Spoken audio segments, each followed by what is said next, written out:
আমরা একটু ম্যাডামের কাছে বাংলাদেশে প্রকৃত অর্থে যারা দাড়ি টুপিওয়ালা মুসলমান হিসাবে ইসলাম ধর্মকে তারা সকল ক্ষেত্রে প্র্যাকটিস করতে চায়, বিশেষ করে রাজনৈতিক ক্ষেত্রে যারা আমরা ইসলামকে প্র্যাকটিস করতে চাই, আমরাই হলাম প্রকৃত অর্থে বাংলাদেশ আসলে সংখ্যালঘু, এবং আমরাই সবচেয়ে বেশি বৈষম্য এবং নানা ধরনের অত্যাচার এবং নিপীড়নের শিকার।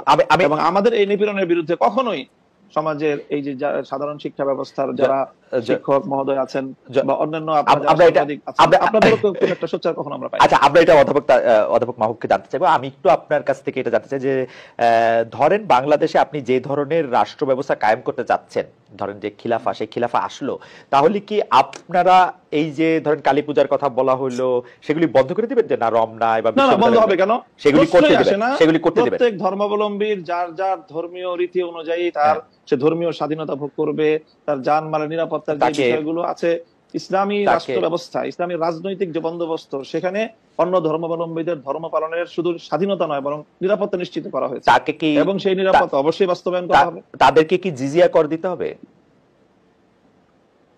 এখন আমি প্রথমেই কথা বলি যে আমরা মুসলিম কি অমুসলিম। যদি আমি মুসলিম হয়ে থাকি তাহলে আমাকে অবশ্যই কোরআনের প্রত্যেকটা আইনকে বিশ্বাস করতে হবে, মানতে হবে। আমরা আপনাদের কাছে পাল্টা প্রশ্ন করি খালেদ মহিউদ্দিন সাহেবকে এবং আজকে আমার অতিথিকে, যে আমরা এজ এ মুসলিম আমরা কোরআনের প্রত্যেকটা বিধানকে শ্রদ্ধা করি কিনা এবং প্রত্যেকটা বিধান আল্লাহর পক্ষ থেকে প্রদত্ত সেই হিসাবে আমি বিশ্বাস এবং মানি কিনা, সেটা বলেন আপনারা। আচ্ছা, আমি প্রশ্ন উত্তর দিচ্ছি, আপা নিশ্চয়ই আমার থেকে দিবেন, আপা উত্তর দিবেন। আমি শুধু প্রশ্নটা করি যে আমরা কি কোরআনের বিধানটার প্রতি শ্রদ্ধা করি কেবলমাত্র আমি মুসলমান সেইটা বড় হওয়ার জন্য, নাকি আপা আরেকটা কথা বিভিন্ন জায়গায় বলে থাকেন, আমার হারাম হালাল জ্ঞান, আমার ঘুষ সুদ জ্ঞান, আমার অন্যায় অত্যাচার জ্ঞান, আমার বিভিন্নভাবে বিভিন্ন মানুষের যেটাকে আমানতে খেয়ানত করার জ্ঞান, সেটাও আমরা মানি। আমি তো দেখি বাংলাদেশে বাংলাদেশ 90% মুসলমানের দেশ, আমি দেখি 90% মুসলমানের মধ্যে 90% ধর্মীয় সেই বিশ্বাসটাকে আপনি প্র্যাকটিস করার বিষয়। যদি আপনি ধর্মীয় যে বিশ্বাস সেটাকে যদি আপনি অ্যাকসেপ্ট করেন দেন তখন আপনি মুমিন, এবং যদি আপনি সেটাকে প্র্যাকটিস করেন তারপর আপনি সে ভালো আমল হলো আপনার উন্নত মুসলিম হলেন। কিন্তু আমি বলি একটু শুনেন, জিজিয়া কর দিবে কিনা, জিজিয়া করটাকে স্বাভাবিকভাবে যেভাবে উপস্থাপন করা হয় যে এটাকে খুব একটা জুলুম এবং অন্যায় এবং ইসলামের একটা বৈষম্যপূর্ণ বিধান হিসেবে আপনারা আখ্যায়িত করার আপনার প্রশ্নের টোনের মধ্যে কথাটা রয়েছে। জিজিয়া কর এটা হলো মুসলমানদের কাছ থেকে জাকাত নেওয়া হয়, সেই জাকাত হলো তাদের অর্থনৈতিক রাষ্ট্রীয় যেই আপনার এই সোর্স, সেই সোর্সের এখান থেকে একটা ইনকাম। ঠিক তেমনি ভাবে অমুসলিমরা জাকাত দিবে না, তারা জাকাতের পরিবর্তে তারা জিজিয়া এবং কর দিবে, এবং এই জিজিয়া করের বিনিময়ে তারা তাদেরকে রাষ্ট্র সব ধরনের নিরাপত্তা এবং তাদের যে সার্ভিস গুলো দিবে, এটাকে আমরা সার্ভিস চার্জ বলতে পারি আসলে মূলত জিজিয়া কর।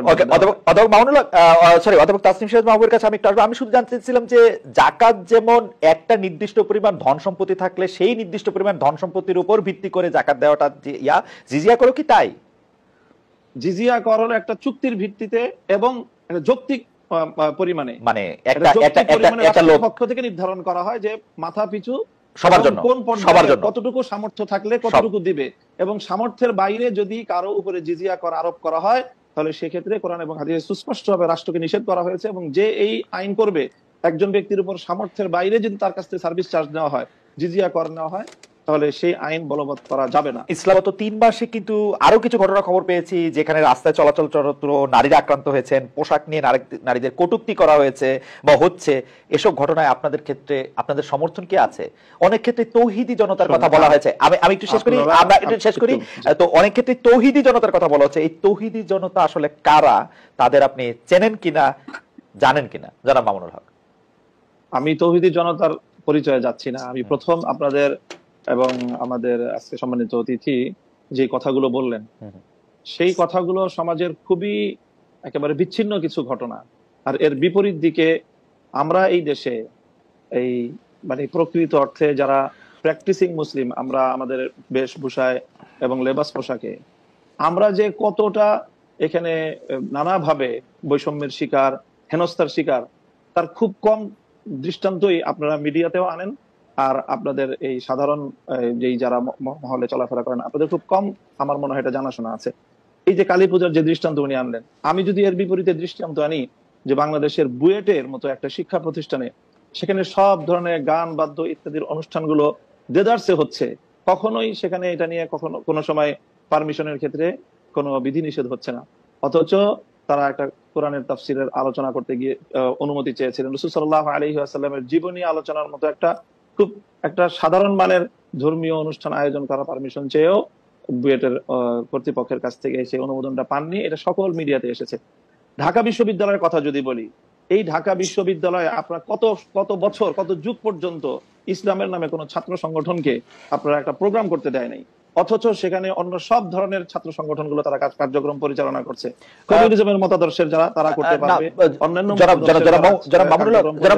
করতে পারবে, শুধু ইসলামিক ছাত্র সংগঠনের নাম নেওয়া হলেই ঢাকা বিশ্ববিদ্যালয় তাদেরকে অচ্ছুত হিসেবে সাব্যস্ত করে রাখা হয়েছিল।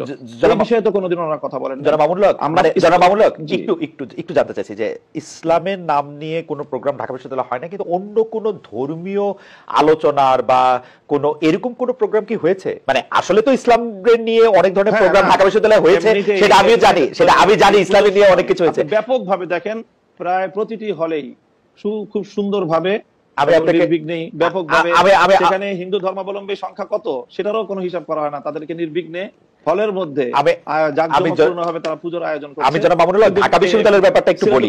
আমি একটু ঢাকা বিশ্ববিদ্যালয়, তখন সেখানে অনুমোদন পাওয়া যায়। আমি ঢাকা বিশ্ববিদ্যালয়ের কথাটা একটু বলি। ঢাকা বিশ্ববিদ্যালয়ে আরবি, ইসলামের ইতিহাস ও সংস্কৃতি, ইসলামিক স্টাডিজ যেটা ইসলামী শিক্ষা সহ, ফার্সি সহ এবং আরো বেশ কিছু জায়গায় নিয়মিত, এই ডিপার্টমেন্টগুলিতে নিয়মিত কোরআনের তাফসির, কোরআনের গল্প, কোরআনের থেকে বিভিন্ন উদাহরণ, হাদিসের বিভিন্ন রকম কথা, এগুলি নিয়ে নিয়মিত সেমিনারের আয়োজন করা হয়। নিয়মিত কিন্তু এগুলি করা হয় একাডেমিক কার্যক্রমের অংশ হিসেবে, এবং সেইটা শুধু একাডেমিক কার্যক্রমের অংশ হিসেবে না, মানে সেইটা যে সিনেট হল এর মধ্যেও অনেক সময় সেটা হয়ে আসতে হবে, মানে সেটাতে কোনো, কিন্তু আপনি বলছেন যেটা হয় না। আপনার ঢাকা বিশ্ববিদ্যালয়ের, আমি ঢাকা বিশ্ববিদ্যালয়ের একজন অধ্যাপককে জানতে চাই, ঢাকা বিশ্ববিদ্যালয়ের অধ্যাপককে একজন বলতে চাই, ঠিক একই ভাবে যে কালী পূজার যে ঘটনা ম্যাডাম বললেন, সেটাও অবশ্যই ঘটনা সম্পর্কে তো আমরা বিস্তারিত জানি না, হয়তো কোনো ছাত্র বিচ্ছিন্ন হবে সেই ধরনের কিছু করে থাকতে পারে, সেটাকে হিন্দু ধর্মাবলম্বীদের বিরুদ্ধে একটা অভিযান বা একটা ভূমিকা হিসেবে চিহ্নিত করার কোনো মানে আমাদের কাছে তো প্রমাণ। আচ্ছা, আমরা একটু